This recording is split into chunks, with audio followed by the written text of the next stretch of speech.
Well, there is a warning right now asking people to keep an eye out for red flags if you are looking to rent or buy a new house.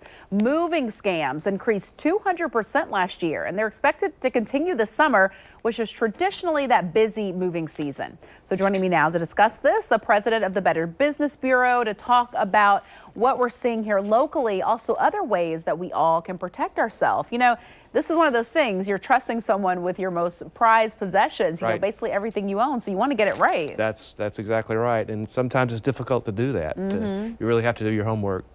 What's that first sign that something might be a little off? Too cheap. Yeah. Anybody that gives you an estimate without actually coming out and looking at your stuff, that estimate's not going to be accurate. They need to know what you have, how heavy it is, how big it is, etc. And I was saying maybe you could do like a FaceTime or a virtual call, but you said that's not even advised. That's not advisable because they can't. They feel it. You know? And you don't know something's like that heavy wood or what kind of wrapping it'll take, your doorways, I imagine. They need to take a look at all that stuff. Yeah.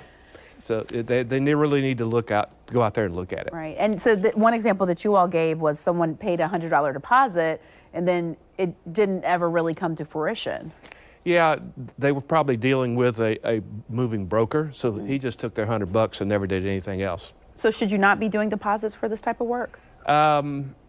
Not until you have a signed contract. Okay. I mean, you need to have an estimate and a signed contract, and then you can make a deposit to book it. But just doing it over the phone, sending them money, that's not a good idea. Right. And one thing I think that maybe people don't think about that was an example here was that you can get a price and you think that's the bottom line, but then when it comes to actually getting your stuff, they're like, oh no, we have to add this and we require this. So then you end up getting the bill way higher than you expected. Right. And all that should be laid out in the contract that you sign. So it should list all the prices, everything that they're moving, when it's going to get there, if they're going to hold it in storage, what it costs, all that should be laid out in the contract.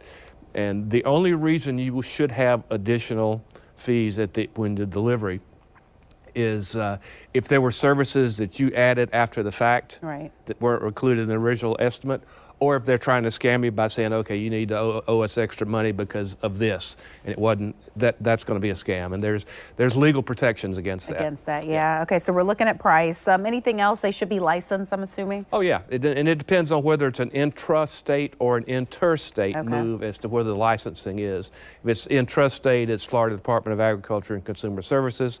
If it's interstate, it's the Federal Motor Carrier Safety Association. Okay, so you want to make sure that's the case. And that you can check with them for complaints and licensing, and also obviously I'm going to pitch us. You can check us to see if they have complaints with us as well. Yeah, I mean, you're taking a chance if you go on, a website and just grab someone to do the work. Exactly. I mean, it's risky. Well, you're dealing with a moving broker at that point in time, and the broker doesn't own any trucks. He doesn't have any employees that are moving. He just bids the thing, probably at a lowball quote a lot of times, and then hires a mover who you don't even know. Right. And that mover gets there and says, wait a minute, this is more stuff than I get. Yeah, and then the price goes up. It's so important as we're talking about folks that just don't have the same dollars and everything's so expensive that the last thing you want is to be out of money that you didn't have to. So. Right. And the last thing you want is to have your stuff held on a truck and that mover forcing you to pay it's like extra ransom. money. Yeah, no ransom. doubt. Exactly. Yeah. Thank you for coming in. All right. And keep in mind, this is real, Vic. I mean, up 200%,